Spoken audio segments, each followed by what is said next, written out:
Jennifer Lawrence and her new boyfriend are comfortable together.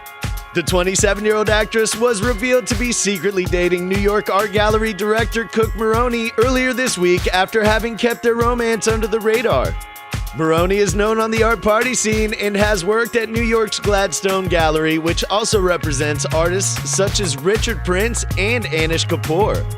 A source claims to have spotted the couple on a stroll in New York City and that they looked very comfortable. She is smiling like I've never seen her do with any of her previous boyfriends.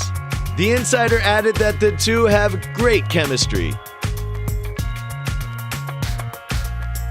What's up, you bunch of keyboard warriors? If you like what we do, and you should, be sure to like and subscribe. It keeps us from having to turn tricks on Hollywood Boulevard.